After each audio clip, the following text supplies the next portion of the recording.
Happy Friday, guys. Happy Friday. Today is Friday and it feels so good. It's not really the end of the week for me because I still have tomorrow, but it is the end of the week for my children and they have virtual schooling. Well, for those of you who may not know me, I am Letitia B. Fikes. I am your hair loss practitioner. I am also a licensed cosmetologist in the state of North Carolina. And we're going to talk about hair loss treatments on today. And because there are many different types of hair loss, there also are going to be many different types of treatment. So, for an example, you cannot treat CCCA like you're going to treat alopecia areata. Now, to break that down just a little bit more for you, I'm going to put it in a different terms. If you have a headache, you are not going to take milk of magnesia. If you have the flu, you are not going to take a BC. So there are different protocols that is taken into place depend on what is going on. So if you are treating your health differently according to what is going on with your body, why wouldn't you do your hair the same way? Why wouldn't you do hair loss the same way? All hair loss is not created equal, so you cannot treat it equal. So that's why, and I don't want nobody to think I'm bashing when I said, oh, you can't throw oil, because that's what we've been taught as hair loss. Well, not hair loss, as cosmetologists. You use this oil and your edges will grow back. You use this oil, your hair will be all the way down your back. So that's what the market is pushing. Oil, oil, oil, oil, oil, oil, oil. First of all, oil is not going to hydrate your hair. It's not a moisturizer. Oil is a lubricant. It's going to do what it's going to do. It's going to lubricate. Yes, you're going to have slip. Slip does not mean hydration, guys. And I'm telling you this probably on every live because I really want you to get this. I really want you to learn this. So, because I don't want you to end up with someone in your chair and they still having breakage and they still having sheddage and they still having hair loss. And you trying to figure out why the oil isn't working. You need to know it's not the oil, it's not the product. You really need to know what's in the products that's working. Oh, my hair is coming out. What ingredient can I use to make this hair to grow back? What ingredient can I use for my hair to have moisture? What ingredient can I use to reduce this inflammation? What ingredient can I use to help with antibacterial? That's the way that we need to be seeing things. It's not, oh, I get this bottle from JCPenney and they said to use 2 drops. Okay, now JCPenney's out of business. What you gonna do now? I've been taught from my mentor, Maisha Edmonds, and she's one of the greatest mentor that I ever learned under. And she taught us how to break down ingredients. And that's what I'm going to tell you guys. Break them ingredients down. Break them down to where you know what active ingredient does what to the hair. So that's why I always say, oil is not going to do what's in that oil. What does the oil do? What is the benefits of the oil? What is inside it, and what is it contributing? And since I've became a hair loss practitioner, I've got so many inboxes, and to be honest, I have more inquiries of someone trying to send me products that I don't use or I don't rubber stamp. They want me to tell them why not to use it. Listen, the products that I use, that's what I stand behind. You either going to use this product or you're going to use the product that you're used to. I'm not trying to push product. I'm just letting you know what works.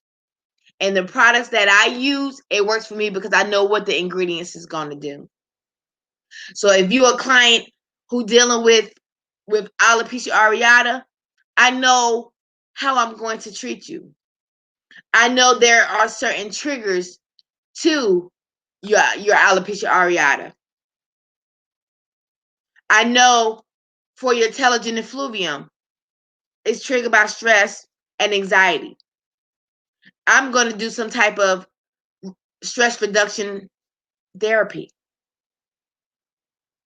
For those of you who dealing with CCCA, if I'm looking at that, I know for me that you're dealing with some type of inflammation. I want to make sure that I target that inflammation first before I start any type of treatment. Rather, it's targeting the DHT that's miniaturizing your hair. So if you have a mineralization, I'm going to target that as well, so I can stop that and reverse it. If you're dealing with some type of deficiency, that's what I'm going to gravitate to first. I'm going to make sure that your hair is getting sufficient nutrition so it can grow accordingly. But if you don't know how to look for deficiency, if you don't know how to look for telogen effluvium versus protein needed in the hair, because they both shed out, they both fall. You got to know why the hair is falling. You can't just be piling on condition on the hair because that's what you know to do. You got to study. You, for those of you who are religious, you know how the Bible tell you to study to show yourself approved. The same way goes for the cosmetologist. The same way goes for you hair loss practitioners. The same way goes to you clients who are looking for a great trichologist, a great hair loss practitioner, a great hairstylist. Let them show their self approved. Let know that they are studying. Know that they know what they're talking about. You know, you want to make sure that you go into the best of the best. And if you are in cosmetology, trichology, whatever, you study in your craft until you're the best at it. Study your craft. I'm still studying. I'm still studying. You know, if you in trichology and or not in or you're a beginning hair loss practitioner, take some courses, study, invest in yourself. Know this so you can help your clients behind the chair. You want to know that. You want to know alopecia areata. You want to know that it's an autoimmune deficient type of alopecia. You want to know that stress, anxiety, and things of that nature is a trigger to anything that's dealing with autoimmune. So you know if you have alopecia going on, you know stress had to be somewhere. And then again, if you're dealing with stress, you might be dealing with more than one type of alopecia when you're dealing with areata, because stress induces um effluvium, telogen effluvium. Now, there's two types of effluvium as well. You have telogen effluvium and anagen effluvium. If someone comes to you with hair loss, would you know the difference in telogen effluvium or anagen effluvium? Would you know how to treat anagen effluvium and telogen effluvium? So we all know that telogen is the resting phase when it comes to the hair cycle. That's when the hair detach and it sheds. So if you're dealing with telogen effluvium, you know that the hair has been pushed prematurely to the resting phase. So you are experiencing shedding much earlier. Now, if we're dealing with anagen effluvium, we know that that is the growing phase. So we know that something caused the hair to fall out in the growing phase.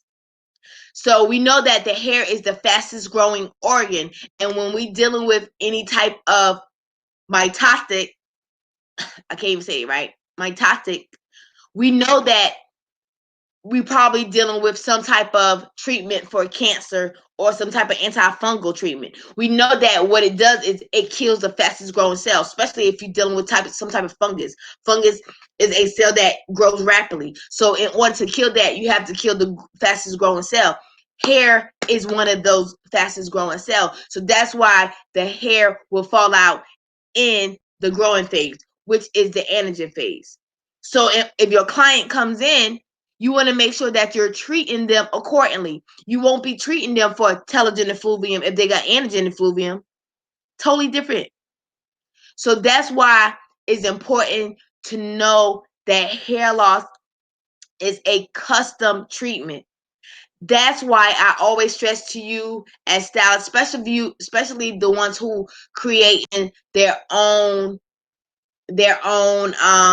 products. And for those of who create their own products, I commend you, because that takes a lot of dedication and strength. But if you want to create your products, know what your ingredients does. Know who your ingredients target and what your ingredients target. If it's targeting antifungal, let it target that. If it's targeting DHT, let it target that. If it target antibacterial, let it target that. If it's targeting inflammation, let it target that. But know your ingredients and don't just sell somebody something, but like, oh well, I put everything in there, so it's gonna eventually help something. Because too much of anything can become abusive, and you can cause a lot of other stuff to activate that you don't want to activate. So again, guys, I am Leticia B. Fikes. If you are watching on the replay, thank you for watching. I appreciate you. And if you are joining me now, I appreciate you as well.